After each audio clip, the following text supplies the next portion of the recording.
I've been ready from the jump. Tell me anything, but never tell me that I'm wrong. Yeah, I'm on. You can bet I've been above. You can never see me like I'm John. Seen it with a song. Yeah, we kicking in the whip, boy, then boom, boom. Invisible like Bitcoin, but all around we taking over the world. I'm making her with the girl, head to tail like a flip coin. You can take it how you want. I've been up having fun. Yeah, baby, this ain't a disjoint. I ain't famous, I'm a boss. I've been up stacking sauce. Do you share the hit, boy? What's up, everybody? My name is Clue. This is the Camp Farm Podcast. I'm here with John and Tony. How are you today, boys? Good, hello. Cheers, after a long day. Long day at work. He's at it. Is my audio coming through? Your audio is coming through fine. Oh, fantastic. But the computer settings were still different because we use this actual laptop for our Justice League screening for the cinema that we hired. So just playing around with it. Fair enough. I'm just going to quickly pull up some comments. What's up, Zack? Thanks for joining. Hello, Mr. Steve. What's going on? He's in. So yeah, we got plenty to talk about tonight, and we're going to sort of branch out. We've been pretty much exclusively talking about Zack Snyder's Justice League across all of the platforms and all of our episodes, but now it's hitting that point where it's time to sort of branch out. So we're going to talk Snyder Cut a little bit. We've got a lot of information on that, but we're going to talk the greater DC. We're going to talk a bit of Falcon and Winter Soldier and everything that's going on over at Marvel as well. So yeah, I guess, where are you guys at for the week? Justice is Grey has come out. Have you had a chance to watch it? Yes, it only dropped. I saw Ryan Unicom's tweet earlier. He was like, "Oh, it's supposed to drop yesterday," and then they said it didn't, and then they said it did, and then they commented on that and said, "Hey, you can watch it now." So yeah, I haven't watched it yet, but it was about 10 o'clock.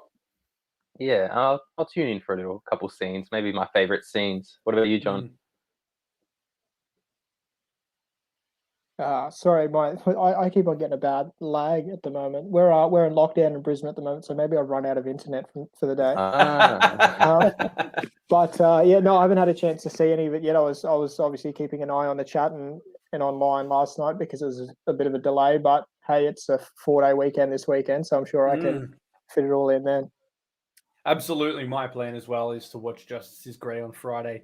And I'm looking forward to it. I did chuck it on in the background sort of today during the day, just because I wanted to make sure that, as it came on, it was getting the views immediately. So I sort of had it on in the background. I was just watching it sporadically while I was doing other things. But I'm really looking forward to being able to sit down and sort of check it all out. And seriously, the way some of the scenes did look in the black and white were fantastic. So I'm really, really keen to see how it plays out. I've seen a few screenshots going around, and like, again, me being a Gen Y or whatever, more keen of coloured movies, but some of the photos actually looked really, really good in black and white. So it should be pretty interesting. Well, I think some of the discussion that was had was just that it gives you a bit of a chance to take in things a little more in the black and white. It's not a sensory overload with all the different colors going on. And there are, things that you apparently notice. I know both the guys on the DC Film Squadcast, Scott and Tim, both said today they prefer Justice is Grey, which is really cool to hear. And I'm not someone who particularly would watch a black and white film if it wasn't this sort of thing. Like, it wouldn't be my default, but hey, maybe I'll find that it's the same. Zack says, when Zack says, "Hey, don't be a sheep," kind of thing, and he's like, "Hey, no, trust me, this is cooler." Like, who are we to not trust the man? Absolutely, that, it's a different viewing experience. So absolutely. We got Zack down the bottom here who said, "I checked out a couple of scenes from it this morning, and it looked really nice. We'll watch it in full on the weekend." Yeah, I think that's going to be a big uptick in Justice is Grey viewing on the weekend, given the fact that we didn't get it in time for last weekend, and we got it on a Tuesday at 10 a.m. So, so that's it. Now we got, like, keeping on with the DC news. I just want to quickly discuss something that will be a quick discussion. we're getting a change in the hierarchy of the DC universe. I was wondering where you were going with that. Yeah. Walter Hamada isn't going anywhere. If only. We're having. All right. Yep. No. Black Adam. that coming through. Black Adam finally getting a release date. So initially the plan was for it to come out December this year. Obviously, when there was a few things moved around, Black Adam didn't get a release date, which didn't look like a good sign. But then there was immediate casting news pretty much straight after, which made me think, if they're still casting, they're obviously looking for a place for it. And obviously, they've got the main 5 in their cast now, which looks really cool. Personally, I think I'm actually really, really excited for the Black Adam film. And so 29th of July, 2022. They haven't quite started filming yet, but should be good. Interesting. Yeah, I was actually surprised it was that early. I mean, it's only just over a year away. So you'd like to, they'd be hoping that nothing sort of goes down with production, COVID-wise or anything, or else it's a pretty tough schedule to stick to. I saw a few sort of screenshots of the complete slate. Do you have that or any at all? I don't on the list of upcoming. I mean, there's it's a massive slate of they've just slotted everything, but.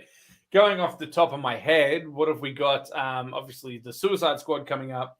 Then we've got Aquaman 2, the Batman, Black Adam, and something else. Flash next year as well. So big year for DC. Oh, and Shazam next too. Year. Oh, that's the same year. Next year. Shit. Wow. Yeah.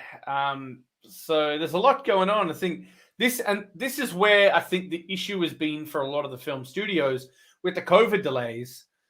The fact that studios keep pushing their movies back means that suddenly this year belongs to Warner Brothers and HBO, like regardless of what you think.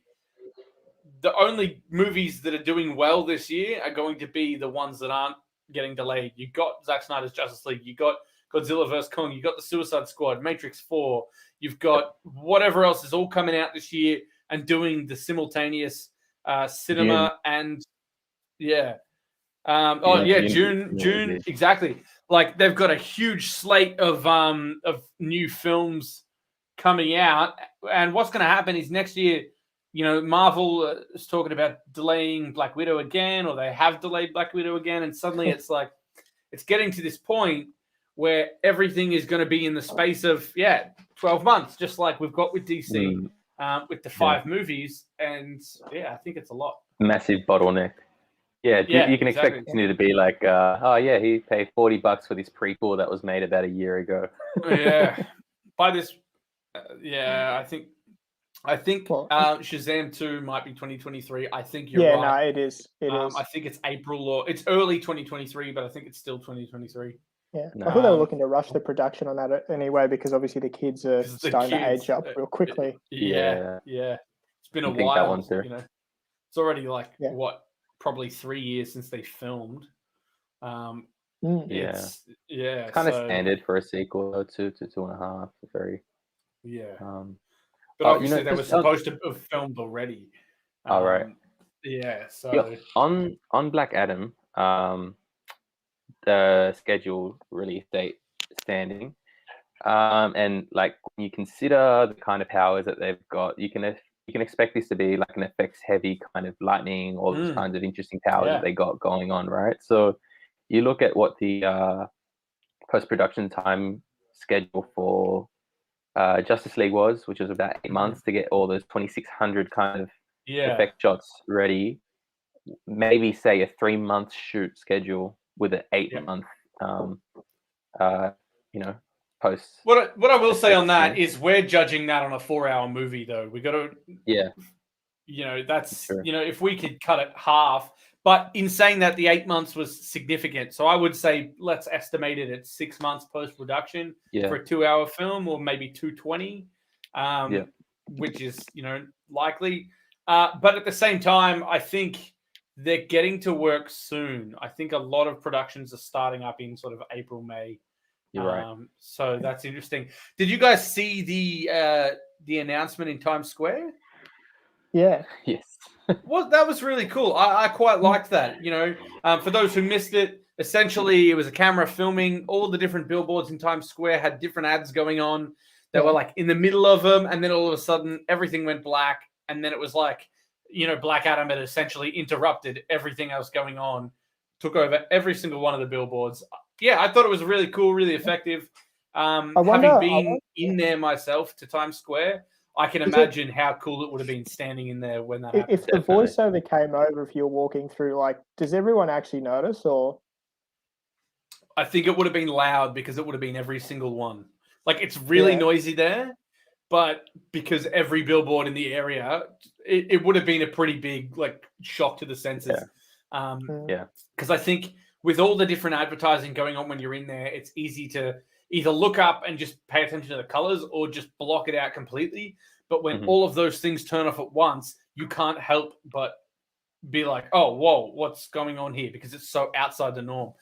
So yeah, I thought it was really cool, really effective advertising. And yeah, I thought awesome. I wonder, like, I'll go for it.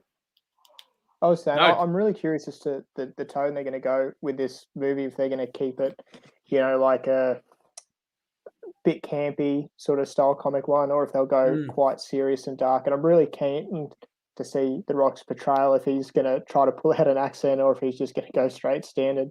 There's a lot you could do with it.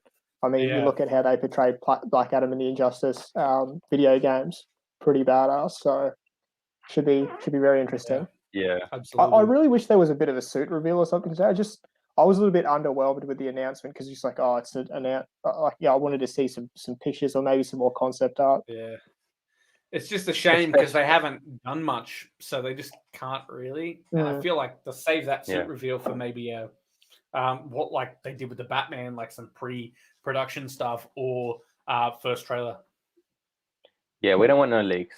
Give us a nice kind of shot, all polished and ready to go. Yeah. Be interested to see, if there was an executive. Be interested to see if there's an executive who would have the balls to leak one of The Rock's things. Get his head kicked in, yeah.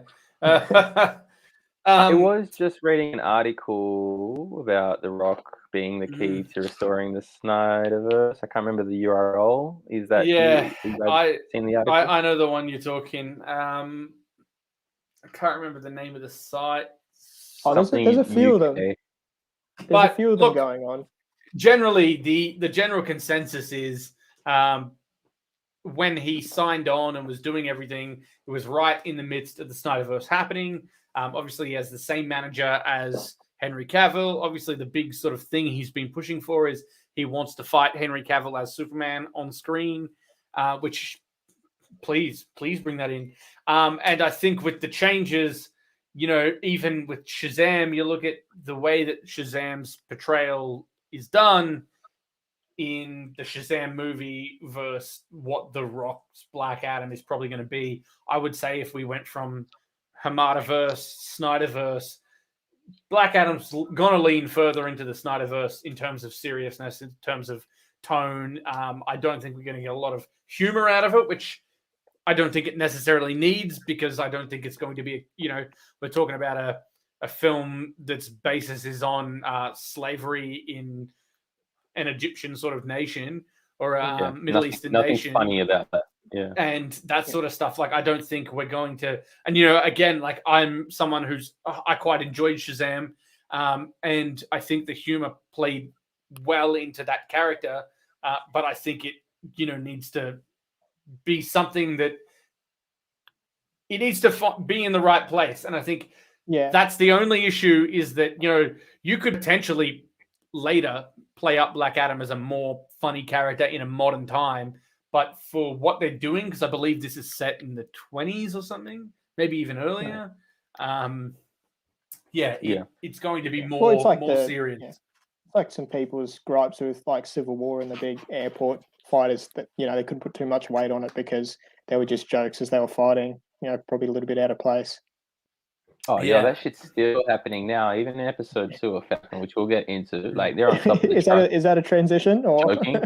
No. I'm not ready. I'm not ready for that yet. Tony's not ready. I need to finish a glass of wine before we get there. Well, okay. Well, let's quickly, because we've got a few things to talk about back in the DC realm, but we're going to step outside of that. There's a couple of things we want to talk about. So first up, I mean, Marvel had a pretty great casting announcement, a DC alum today in Russell Crowe.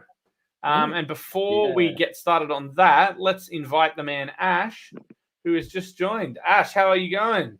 Hello there. Specialist. That's it. Resident MCU specialist, or our resident Marvel. I actually have. I've got no idea who Russell's going to play at all. It's obviously unnamed online. I don't know if there's been many rumors. Grace Randolph's saying she's hearing Zeus. Zeus? Oh. That's interesting. I mean, he's got the beard going on. You couldn't choose a more perfect Zeus right now, right? Yeah, well, that's very true. And, Russell Crowe. Physique of Zeus. Is there an MCU character that's a crow? Because that would be pretty funny. What is this, Bojack Horseman? Yeah. Oh, God. Boy, my name is Cameron Crowe, but actually, go for it. Don't mind me. So, I guess, look, that movie's going to be big. I mean, you've got Christian Bale in there already. And did they say who's he's definitively playing yet? Yeah, no. That Gore, the whatever, Gore, the God Hunter. Or whatever. God Hunter. Yeah, okay. That's it. I'm really quite unfamiliar with Marvel comics. I know characters here and there, but obviously DC's where I've been at. So outside of the movies, I like to do a bit of research. But it's cool. Like personally, I know like Thor Ragnarok. There's a lot of up or down on that. I'm a huge Taika Waititi fan because of Flight of the Conchords, and have sort of been a fan of him since then. So for me, I'm really happy to see him doing some more stuff and getting to. I didn't even know it was Flight of the Conchords. I'll revisit that then. yeah. The creators, the three guys, it was Brett and Jermaine and Taika Waititi. So he awesome. he wrote and directed a lot of the episodes. Yeah. But that Hunt for Wilder People, if people haven't seen that, that's a pretty good movie. Is that him as well? What's that one? Sorry? The Hunt for Wilder People. The Wilder People. It's got Sam Neill. It's Australian, New Zealand based movie. It's got the guy that pulled too. Oh yeah, I can. The other one is What We Do in the Shadows. Obviously, like the original movie, Taika Waititi, Jermaine, Rhys Darby's in it. That's also fantastic. If you haven't seen What We Do in the Shadows, they made the Americans liked it so much they ended up spinning it off. But also there's a spin-off in New Zealand called Wellington PD based on that as well. So there's a couple of TV shows. Which is... Yeah, look, he's fantastic. Seriously, go back. If you haven't seen Flight of the Conchords, go and watch Flight of the Conchords. It's on Binge. Binge plug. Oh, there you go. That's one of my favorite shows ever. When I was in the States, we were in Manhattan, and the thing that I was like going around to, like I went to the Seinfeld restaurant. I was going to all these different places from TV shows, and I like made my fiance walk with me for like a shitload, like a really long time, just so I could stand out the front of Brett and Jermaine's apartment in Chinatown, which was like 40 blocks from where we were staying. And I'm just I'm guilty of that too. And then, sort of walking around that area because it was very low budget. There was a lot of spots around that, and I looking for Dave's pawn shop and all that sort of thing. So that was cool. You got to do that. I did the you do the Lord of the Rings sightings in New Zealand, and you go and recreate the scenes. Because people do that. Absolutely. So yeah, I guess while we're on the Marvel universe, let's talk. Who has seen Falcon and Winter Soldier now after a couple of weeks? And John, did you manage to catch the second episode yet? Or... No, not yet. I probably got about 2 or 3 minutes in, but I've only seen the first one, and I guess I went into it after seeing some of Tony's feedback in a DM, and I was like, "Oh, this isn't that bad." Yeah. Low expectations. Yeah. I really went in with. I was expecting absolute trash, but it was. I don't know. I didn't mind it. But yeah, Tony, tell us how you feel. You can just tell I'm like biting my tongue right now. Fuck yeah. No, you know what it feels like? It feels like, you know that little Avengers game that just came out? It feels like whoever made that is making this. Like, I'm sorry. I want to like this. I want to be on board. But I've just, after Wonder, I'm so fed up with this shit, man. Like, I'm just so bored. Like, I'm playing with my phone while I'm watching it because it's just like, okay, cool. You're gonna I found myself at each doing other that the whole time. Yeah, like, for hours, I did not touch my phone. At home, like, that's big for me, watching something for 4 hours. Yeah. Had a bathroom break, whatever. But, yeah, no, like, I was absolutely hooked the whole time. Whereas this, it feels like TV. I'm sorry. It just feels like so jokey, so campy. I hate the costume. I hate the way it's the cinematography behind it. I hate the tone of it. I liked Winter Soldier because it was a grounded kind of political drama. Whereas this, it just takes those characters and it's like, yeah, we're so deep because we're showing you the real life dilemmas of them being a homeowner. I was so bored. I'm sorry. Like, watching anybody go into a bank, I'm already bored. Like, it's just the jokes, all of that stuff. And then the new Captain America dude, oh my god, I just want to punch him in the face. He's so boring, so lame, so exactly, Calavera. That's what. Shout out. That's my roommate there. The second episode gets better. Is that where you're going to lead us to? Well, I guess it's slightly better. I guess. Yeah. I mean, it's hard. Personally, I really liked WandaVision. So I quite enjoyed WandaVision. Obviously, there was issues I took with the way that the series ended, and here and there. But ultimately, it wasn't enough to ruin my viewing of it. So I was sort of expecting that, and like WandaVision being the thing that I was going, I don't know about this concept. It sounds pretty stupid, and also they're dead. So. Or Vision's dead, so it's basically nothing. So then to watch that, I think I found that I enjoyed it. And then coming off that, I was sort of like, I don't know how I feel about going into a straight action after the differences of WandaVision. You know what I mean? Like, it was a different sort of show comparatively. So then to go back into this action, and it feels cheap. As you said, like, I don't want to compare it to Zack Snyder's Justice League because obviously they're completely different. Completely different budgets, completely different filmmakers, completely different things altogether. But you're right, it does feel like TV, and I think that's not something that WandaVision necessarily felt like. It was designed to feel like TV. Obviously, when you were doing the episodic stuff, but even the action, even though it wasn't, or it didn't necessarily look the best, it was shot nice. And this, I got entirely what you said, particularly the second episode when I thought, maybe when they come together, I'll enjoy it more. But even the way that they came together, the whole back and forth between them. That interrogation scene, the therapy, that's enough for me to be. I'm out. Yeah. Sorry, guys. I'm on board with this. I'm usually fairly open, so for me, like, if a dialogue is cringe, I'm like, all right, whatever, it is what it is. But that was something for me that I was like, oh my god, this is bad. I don't know.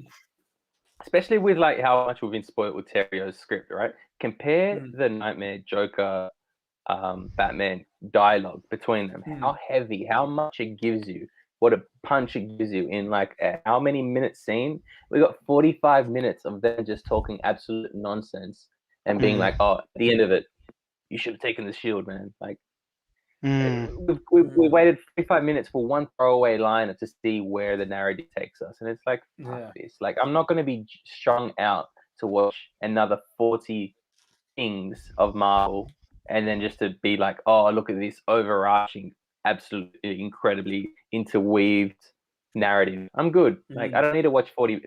This is all filler to me, you know. So, and that's what I find a lot of them are. You know, it's great. It's fun.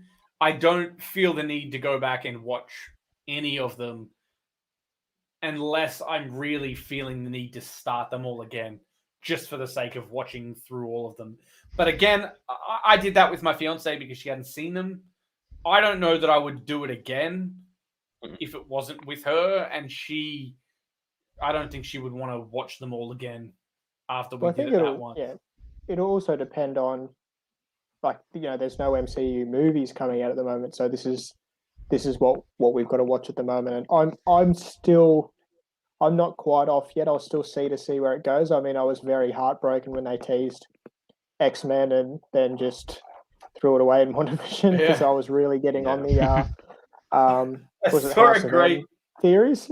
I saw a great meme actually on that Ralph Boner joke, and it was like Spider-Man 3 cast confirmed, and it's like Andrew Garfield playing John Penis, or like, and it was, and then it was like, and then you know, Richard Dick, Tobey Maguire. It was just like two more dick jokes, just like classic. It's not the same. It's not the first time they've done this. Like you have multiple 616 or whatever line in Far From Home, and then they just completely like kind of throw it away. And it's like, if you guys keep doing this, I'm not going to keep turning up just because you're losing all the good faith that they built. Nick Fury's eye in Captain Marvel, like the cat. Fuck. Someone I trusted. Come on. Ash, do you have any thoughts having watched Falcon and Winter Soldier? Yeah, you guys have pretty much nailed it. I think like the inevitable, you know, watching it after my second viewing of Zack's Justice League, it just was very underwhelming for obvious reasons. And I think it really comes back to like the kind of thing I would say in a casual conversation to a Marvel fan as to why I prefer DC. And it's the whole serious tone. And Marvel with all the jokes, like, you know, that interrogation scene. I remember watching that going, man, this could be really, really solid. And yeah, it was just popcorn, laughs. Like, what are you doing? It's not profound. You'd expect and you're right. Like, and honestly, like, I don't know what so I assume you guys are probably going to stick to the weekly release, but I really was close to WandaVision. Yeah. Winter Soldier is to this day probably my second favorite MCU movie. First being Infinity War. I love that movie. Yeah, look, I'm pretty close, to be honest, just to binging it at the end of the season. I don't know if I'm really up for sticking to the weekly release. Only 6 episodes. So by this point, it's like, okay. Yeah. No. I personally am more keen for Falcon Winter Soldier than I was WandaVision. I had pretty low expectations for WandaVision. I was pretty let down like you guys with the whole X-Men stuff. Yeah, I'm just hoping Loki isn't a letdown. Loki for me is probably Loki looks fun. Loki looks really fun. Yeah, it seems to be the right tone as well for Loki. Yeah. Well, I mean, the DB Cooper, him jumping out of the plane and him being DB Cooper, like that's a cool little thing that I thought was pretty funny. So yeah, look, I'm excited for that personally. When's Loki due out? That's May, June. I think it's May, June. It's June. I think it's giving us. Yeah. There's a break in between. I think it's the end of June or July. It's not going to be like, you know, 1 week and then moving on. Boys, like, see the situation we got going on with Black Widow, how it's going to be a prequel movie, right? And we already know where her character ends up. And you're expecting a lot from the fans to still show up for a movie when they know where the narrative ends. Would you agree or disagree with that? I would agree. I mean, it depends. I think it's an important film because they haven't done anything but Captain Marvel. Like, I think personally for them to give Captain Marvel a movie before Black Widow, just in terms of, you know, a female-led superhero, was pretty bad of them. You know, it's like taken now, it's 13 years now. There's going to be 12 years. Disrespectful to the old cast. I asked this only because put this into like perspective in terms of, okay, we get, sorry to bring Justice League back up because that's kind of where my mind's at. But Yeah, of framing course. this in a perspective of, okay, we get Justice League 2, 3, the story arc plays out, Batman meets his end the way it's supposed to kind of play out. It then gets greenlit, he accepts, he signs on. We know where his character ends up, but because he's looking so great now, we end up being able to see him in a previous prequel with Deathstroke, if that's where that story fits earlier in the timeline, maybe something even earlier with Ewan McGregor and Black Mask and Leo and whatever that might be earlier. If Joker even gets a series, would you still be interested in seeing that even though you know where it ends up? I would, yeah, absolutely. But it's the same, you know, like, yes, I think it's a lot to put on expectations regarding Black Widow, but I'm still going to watch it. And I think it's the same, but the difference is you can't compare popularity of Batman to Black Widow. Like, I don't care how good the Marvel universe has done. It's fucking Batman. People will turn up for Batman. More Batman regardless. It's going to do well. So, yeah, that's where I reckon it's at. I think it's funny too. Like what I wanted to say before when we were talking on tone, I've always had this sort of vision in my head about what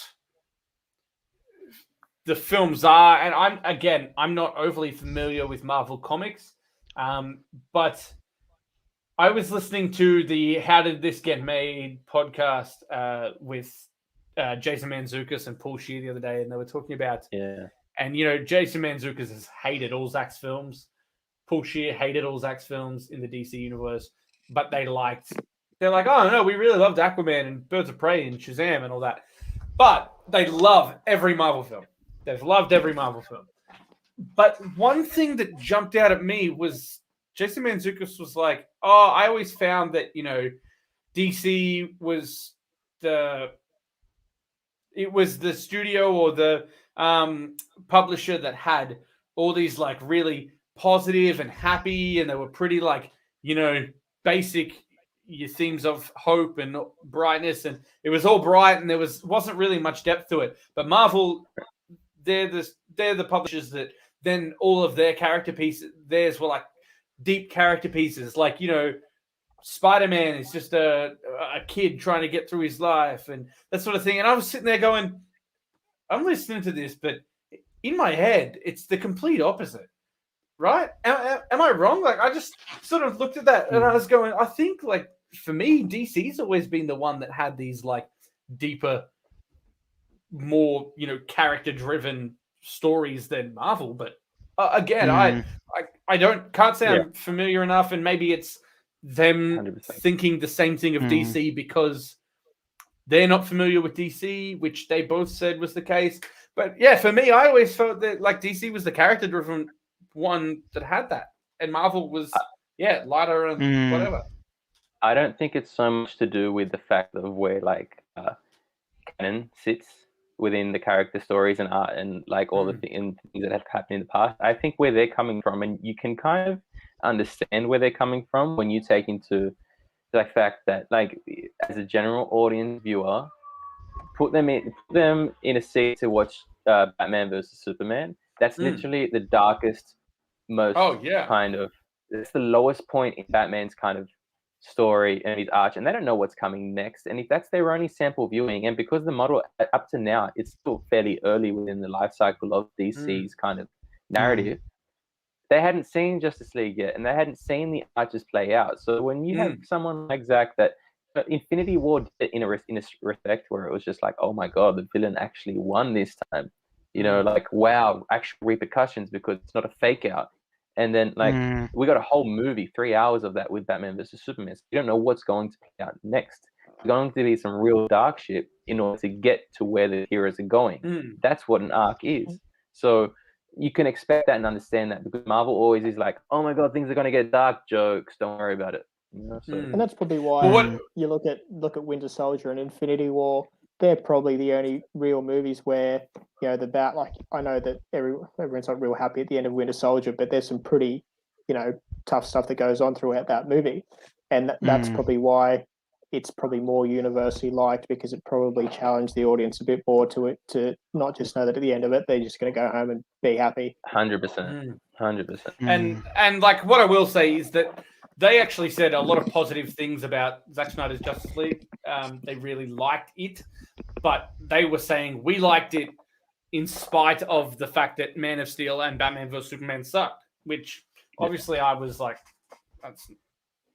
Do you think BVS would have been more widely accepted if they had a Batfleck origin prequel movie before that of him being more positive and Robin getting killed and showing his descent? Or I think Batman vs Superman does the job of explaining that you don't need to see his descent because you see why he's the way that he is.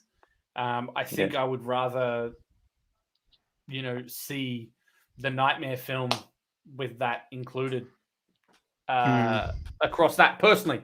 But, that's just me. I was going to say real quick, just like regarding the whole Marvel and DC stuff. So historically speaking, I would argue Marvel tend to be more on the relatable side of things. Like take Spider-Man, for example. High school kid, growing up, prom dates, trying to deal with life, right? DC is more on the inspiration, like heroes that you aspire to be and that inspire you to be better. Supes, embodiment of hope, Batman, fear and justice, Wonder Woman, embodiment of love and peace, right? So I kind of that's kind of I've found, like, historically speaking, and from reading some of the comics, and just like if you look at the general themes, like it's that time kind of tends to be like the general kind of differentiation between the two brands. What do you guys reckon? Well, if you look at I would agree. The MCU, a lot of the heroes there are just people, so they're obviously trying to elevate themselves, whereas a lot of the DC characters are actually just trying to fit in. So I guess it depends. Some people look more to be outside of stories. Yeah. Well, I guess we brought up Black Mask before, and we brought up Ewan McGregor, and that's a perfect segue for the next conversation that we're going to move into, which is Ewan McGregor getting his own show. I don't know about you guys, but personally, I am so excited for this. The Obi Wan Series casting was announced today, and I was blown away. Like, I'm so excited to see all these people. Pretty much all of them I've seen in some respect. There was maybe 2, 3 that I haven't seen, but obviously we got confirmation and what looks like second billing for Hayden Christensen. So good. I wonder how this is going to play out. I don't know whether it's going to be flashbacks. I wonder whether it's going to be, him in the suit, or maybe him talking in lieu of James Earl Jones, which could be interesting. Whether we're going to see him with the mask off a few times, I don't know. But I'm so excited. I am so on board to see this. Yeah, look, I can't say I'm the biggest aficionado when it comes to Star Wars and where timelines sit. Like, I think I got to the start of season 2 of Mandalorian. I still didn't understand where in the timeline, right? So it's that after being 6. Said, right, okay. That being said, I would have loved to, and it depends on where, if it's a season structure, there's plenty of space for, everything to have its time and place. I'm super excited for Hayden. Personally, because I fucking loved growing up and seeing him as the perfect embodiment of Anakin for me, that rage and fury and all that, despite the script, despite the campy cheesiness of the script. You know what? I think he did a good job. This podcast likes the prequels. No fucking worries. Argue with the wall. We're here for the prequels. That being said, I would love to see a more make that, bring more back into the mix, like he's being brought back into current timeline with Solo and whatnot. Like, give us that final confrontation down the line at some point, wherever it might sit. I would love to see that kind of, and I'm sure if it kind of plays out the way you could expect, this is the most exciting project I think personally for Star Wars that they've got going on at the moment. I agree. That would be cool. Well, I guess the question, just talking on the rest of the stuff we've just been talking, Do you see Star Wars as something that's going to move into that next step in terms of legacy, similar to the way that we've got the DC Comics, the way we've got the Marvel Comics? There's such a vast array of extended universe. Do you see Star Wars eventually becoming one of these things where, in 30 or 40 years, we've got a new Luke Skywalker, we've got a new Anakin Skywalker, and we're seeing a reboot or a retelling of these stories for a modern era, the way that we've had Superman and Superman Returns? No, you don't think that it's... Yeah, it's a good question. I've thought the same thing, but you look at what they've got on the radar, and I couldn't rattle off everything that's coming up from, the series to the the Patty Jenkins movie. I think they're all just expanding, but I think in the next 10 to 15 years, it's a pretty good question, because when it comes to Star Wars, at the end of the day, it is Jedi v Sith for me. Like, that is Star Wars for me. If they just keep on doing these stories that don't revolve that, I'm not as interested. But that's just me. But that's just where I come from. Would be interested to know your thoughts. Look, I come from that's staple, kind of like what I want to see. I want to see lightsaber fights and whatnot. That's like the kind of thing that made Star Wars so iconic within the realm, right? That being said, very much like the Star Trek thing where you have Picard, who's like, the end all and be all, or Kirk or Spock or Data. The Skywalkers are such a little part of the galaxy. I think that's the IP that remains successful throughout the next phase of wherever it goes, because look, the world, the galaxy is so much bigger than a family triangle kind of dilemma. Yes, it has big world-changing repercussions, but it's just such a bigger world. Just to focus and reboot, they're not going to have the opportunity to go, okay, multiverse reboot kind of thing. They have different timepieces in different sectors of the galaxy. So for me, that's the way forward. I don't think there's any use focusing on Luke Skywalker. Personally. Have you had a thought, Tony, on a Star Wars story that you want told? Specifically, like original idea or something like within a character. Anything you want explored. So if we're moving away from Skywalker, just anything. Like me, I'd love to see like the origin of the Sith, something like that.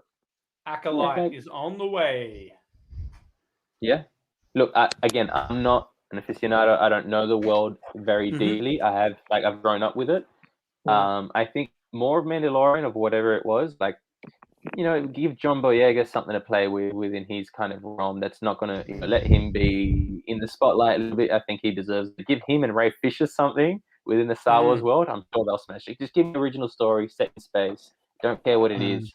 Slap Star Wars on it, and you'll have me there. So. I think just for me, on that, Acolyte is one of the upcoming shows. It makes me think Sith Acolyte, and I think the sort of origin of the Sith might be something that we get soon. Getting me excited. And I'm also on board for the Ahsoka series. Ahsoka Tano is fantastic, and Rosario Dawson, awesome.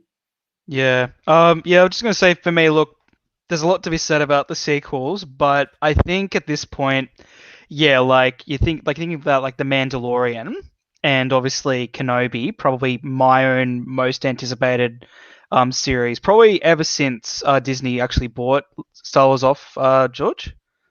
Was an Obi-Wan movie or series. And I think at this point, like in terms of like probably over the next 5 years, I think the best case is that they basically just add really more to George's legacy. Yeah, absolutely. As opposed to trying to build on their own. Like, I guess you could use the word retcon. I'm talking like 40 years from now, 50 years from now. When I say that, I'm seeing it like what Superman was created in 1938, and it was 77, I think, when we got the Christopher Reeve Superman film, and it's been nearly 50 years from then, and we've had a couple of other Superman films. Like, it's been, obviously we've been built it on after 30 or 40 years, but do you think there is a point where eventually they go, okay, well, these are the stories that we want to tell people know these characters. But obviously, Mark Hamill's been dead for the last 30 years. So I still don't personally see it. Go for it.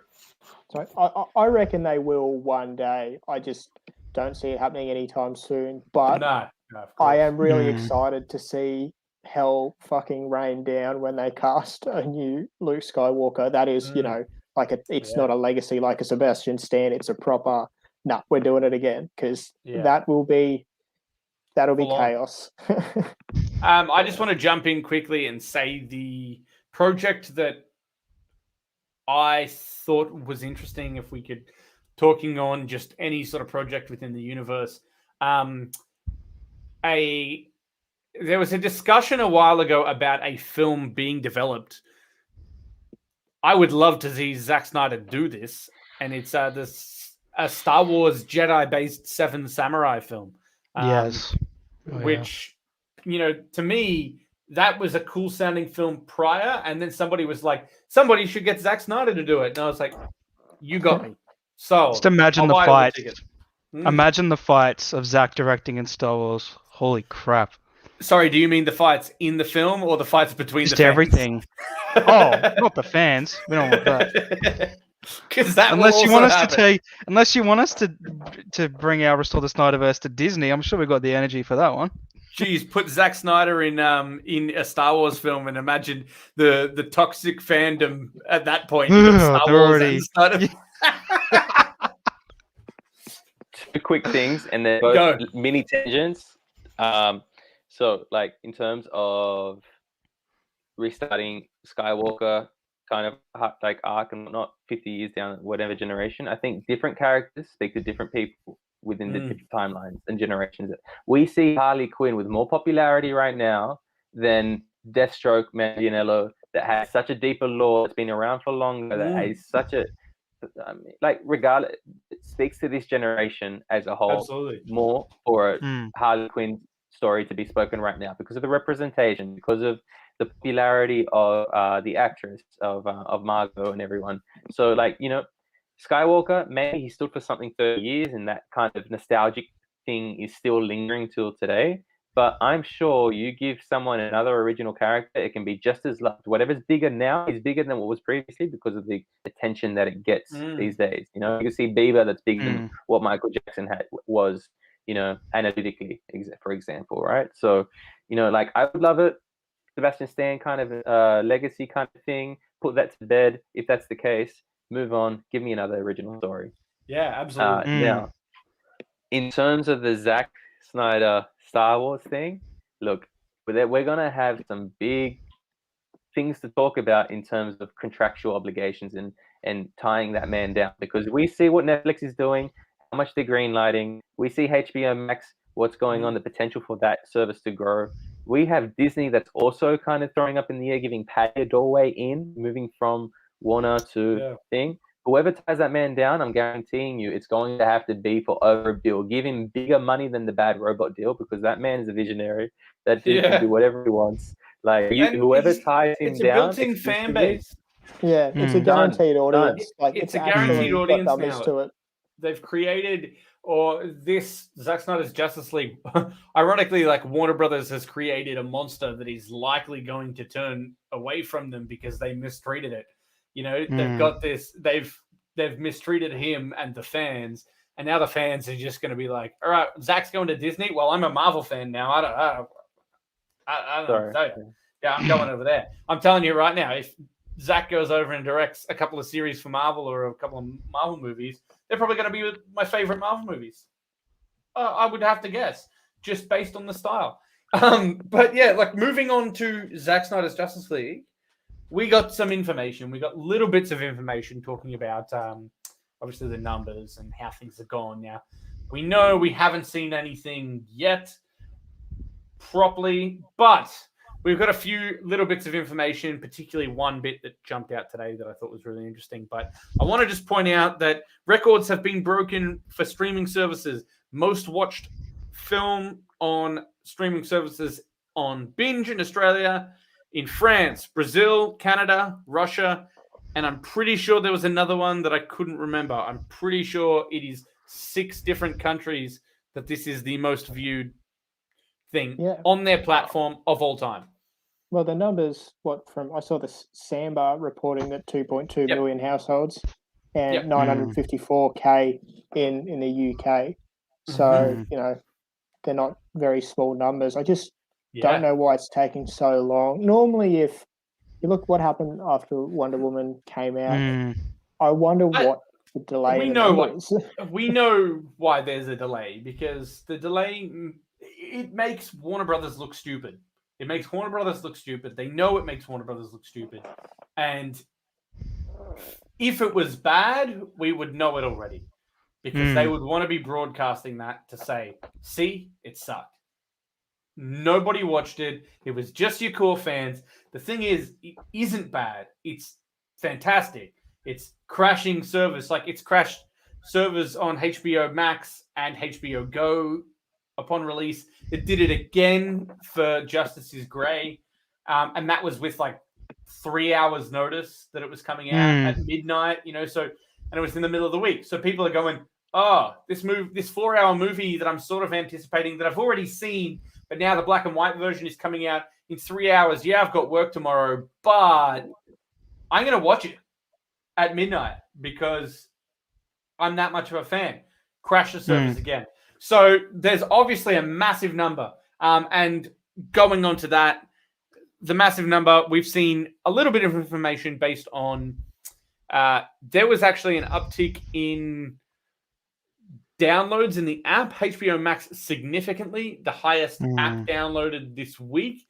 64% increase in app downloads for HBO Max. So they've, it's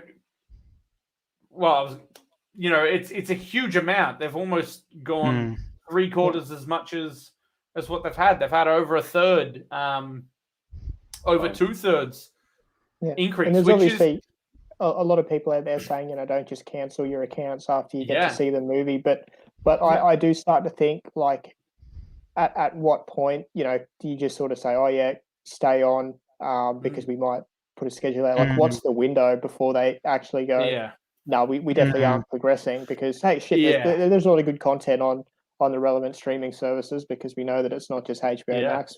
International providers have it, and people might want to stay on for obvious reasons. But I am curious as to what that actual window is before people go, oh, okay, rightio, well, there is no point now.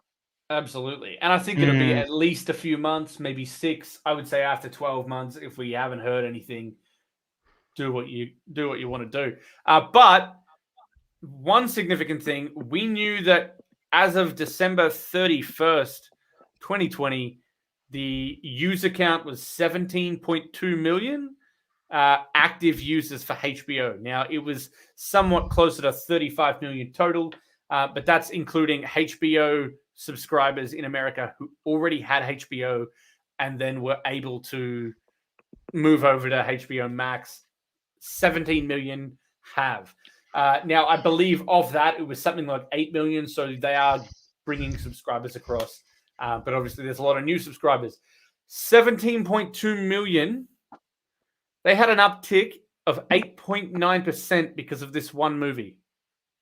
That is 1.5 million new users just because of this one movie. Now, you do the math, and what's that? Like $10, $15, $10, $15, roughly. I trust you. It's a lot of money. That's right. If we're going, I'm gonna just work it out now. Times, let's say 10. Obviously, you're looking at 1.5 billion or 150 million made this month just from that, just from those users. So that's just that, and that's only in America. That is only on this streaming service. Now, again, I think it's more than $10 a month. I'm pretty sure it's 15. It's 15. I think it's like $15.99 US. Yep. Yeah. So if we're looking at that, it's like, okay, well, you're probably closer to 300 million you've just made off this. Now, on top of that, you've got 17 million users that are paying 70, well, more than that. So now 18.8 million users that are paying for HBO Max by $16 a month. It's something like, I can't even look at that number right now. It's something like three. Yeah. Well, if you It's think something about like it too, 3 billion, you know? if they were going to commit to this Snyderverse on HBO Max exclusively, like we've seen the potential spin-offs you could do. You could do 5 to 10 years worth of actual content. Now, yeah, in 3 to 5 years' time, a lot of those international deals that HBO have with, i.e., your binges, they're going to expire. So if the fan base is that built in, they're going to go over to that service where they're going to find it exclusively. So again, in 3 to 5 years' time, it'll be interesting when all of the rights start to expire in Australia, because we've got Stan, we've got Netflix, even though that's fairly universal. But that'll be the next sort of key thing, and that's what they need to think in terms of expansion as well. Just adding to that real quick, John, also it's important to know, the whole thing with HBO Max this year is that pretty much all their movies have simultaneous releases, same time as cinemas. So when that ends at the end of this year, they're stuck in a rut, HBO Max, unless they have original content. And we're talking about the numbers, and we talked about it before, how long realistically does the window last until people start to cancel their subs? $15.99 US is not a small amount for a streaming service in the US when you take that into consideration. So, if we're thinking about the SnyderVerse's future being on HBO Max, writing's on the wall, right? Absolutely. Yeah. And look, I think they're counting on, at the moment, people falling into their other shows. They do have some great stuff, like Raised by Wolves is a really interesting one. I've heard great things about that Lovecraft County, that one with Nicole Kidman and Hugh Grant, I want to say. Yeah, The Undoing or something The Undoing. Like that. That's pretty good. Fantastic. Raised by Wolves is amazing. If people haven't seen it, I really recommend it. It's weird as fuck. Like I watched that and I was like, this may be too sci-fi for even me. No, I love that heavy sci-fi stuff. Yeah. Stuff that but so do I. And I watched the first couple of episodes and I was like, I don't know about this, but I ended up really enjoying it and look forward to the second season. So I guess coming off the HBO Max talk, we've got one final thing that I want to discuss tonight, and that's the Suicide Squad trailer. So I guess initial thoughts. Let's maybe go a quick round and a sentence or something. What did you think of it, John? We'll start with you.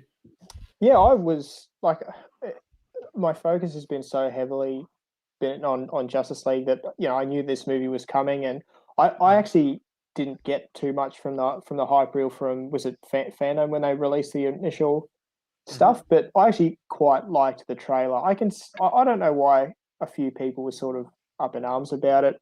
It looks to be like, we know what we're going to get from this movie. It's going to be very not dark, but it's going to be very brutal, violent.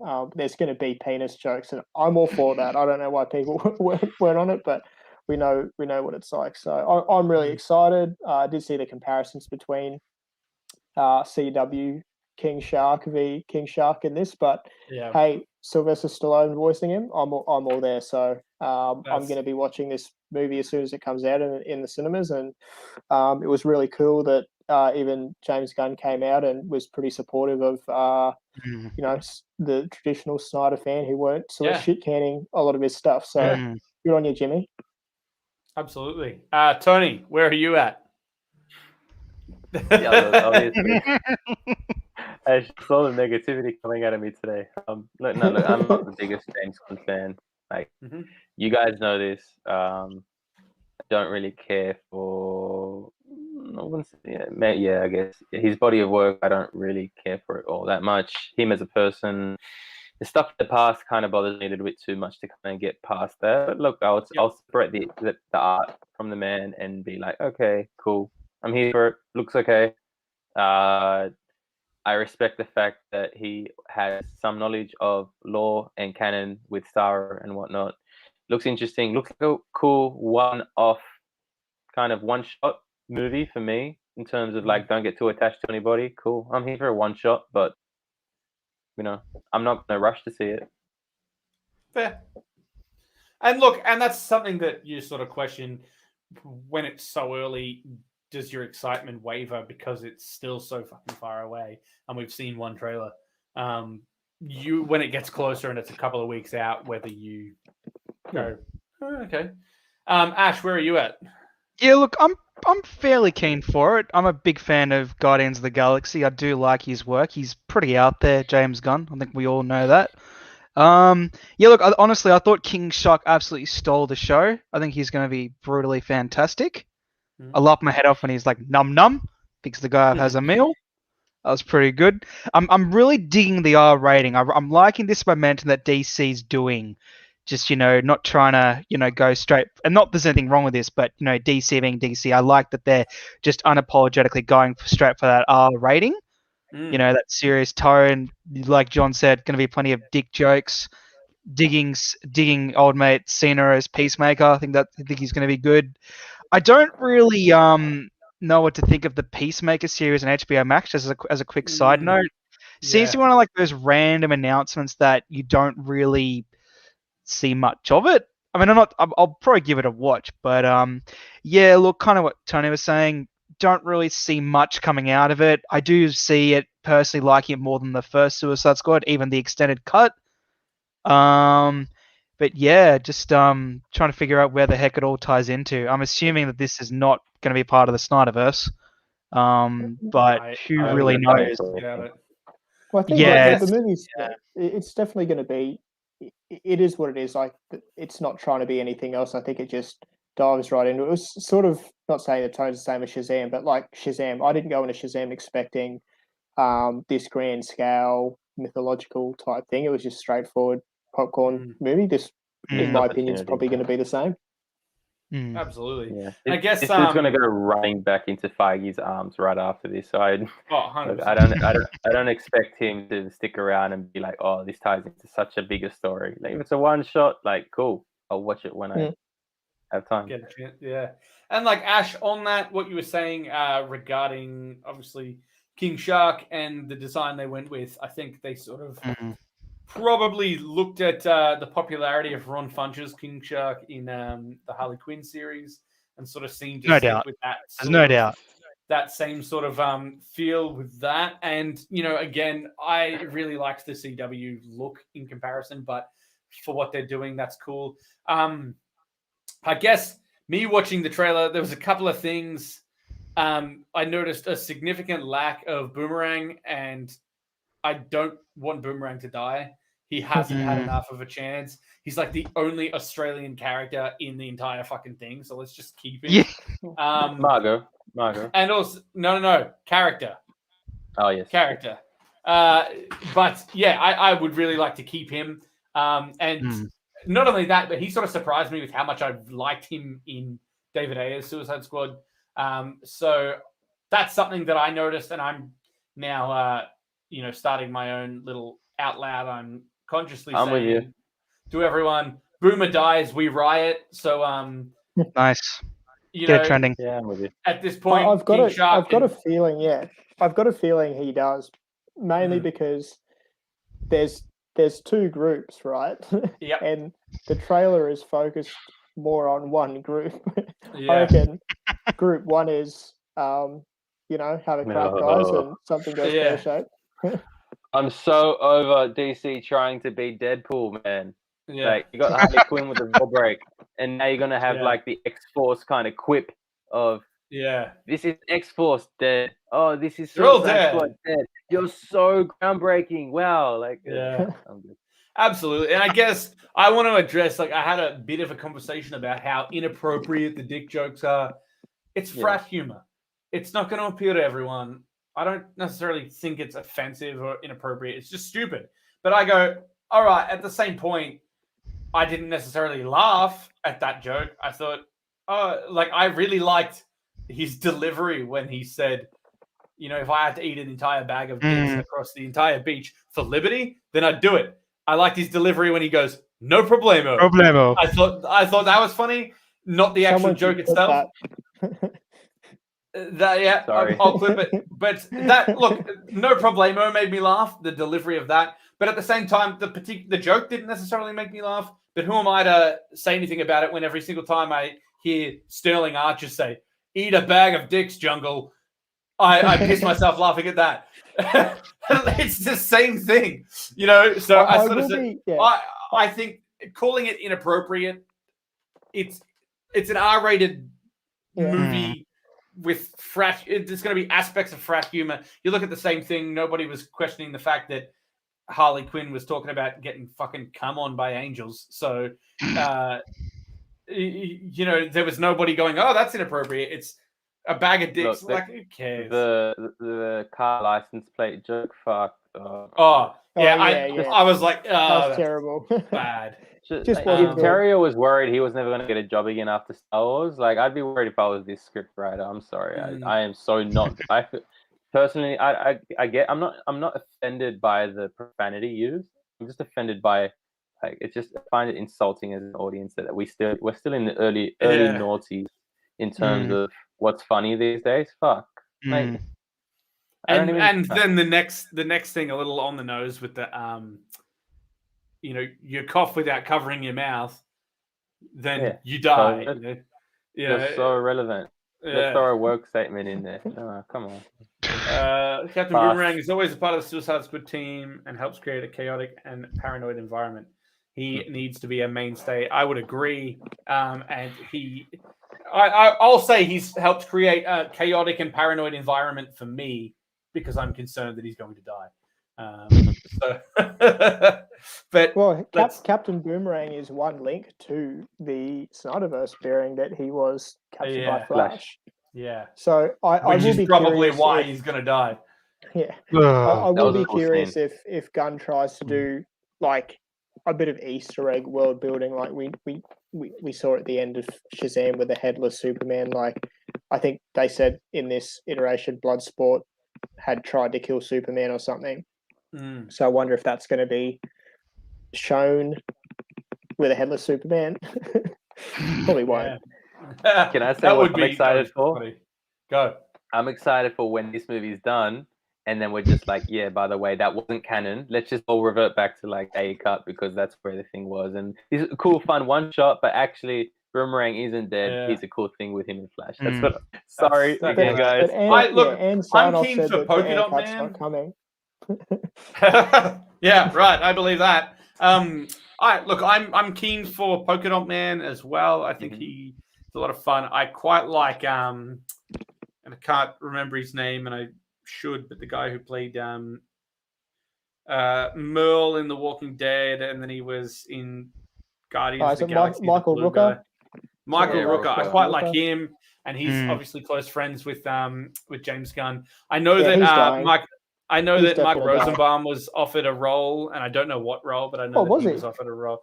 Yeah, he was talking about it on his podcast because him and James Gunn are very close friends as well, and have been for years. He was offered a role in Suicide Squad, but he just had spinal surgery, and he was in recovery while they were shooting, and it just didn't line up. So that's a shame. But damn. But he's also in Guardians 2. So he was in Guardians of the Galaxy 2 in a CGI as a CGI character, one of the old Guardians, so that he could be set up for Volume 3. So he's going to be in that more too, which is interesting. But yeah, I mean that's all I really had to say on it. I thought the Starro thing didn't really grab me. I was like, it looks bad. Throwaway thing. I'd like to see Woody Harrelson with Michael Rooker do something exciting within this space. Yeah, that's such a cool pairing. How do you feel on the Peter Capaldi as the Thinker? Well, it's got to be it's got to be better than what they did with the Thinker in the Flash. That was a horrible season. I like Peter Capaldi, so I'm on board. Yeah. There's a few actors that I'm looking forward to seeing a bit more, and probably not seeing much more of them, truthfully. Now like Nathan Fillion. Are you going to laugh if he does have personalized plates in the film. It'll be a good I can't payoff. do it. I'm sorry. CHNKER. I want to fly down to Sydney to watch the Suicide Squad with Tony just to see his reaction live. Absolutely. Hey Tony, let's go IMAX. Most expensive seats, bro.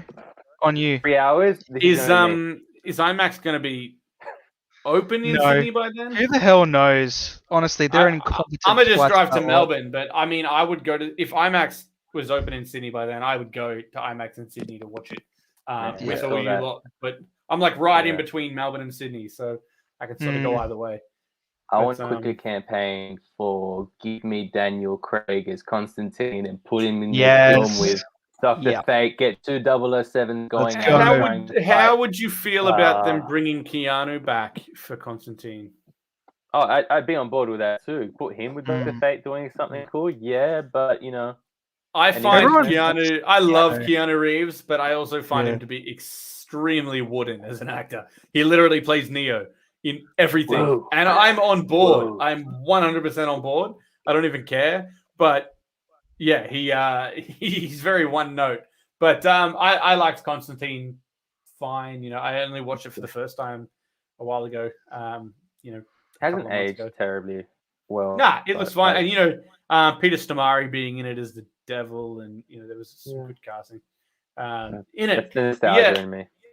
That's pretty much all that we had to chat about. And I mean, as I said, there's going to be more of these. We're going to do this at least once a week. Probably on a Monday or Tuesday.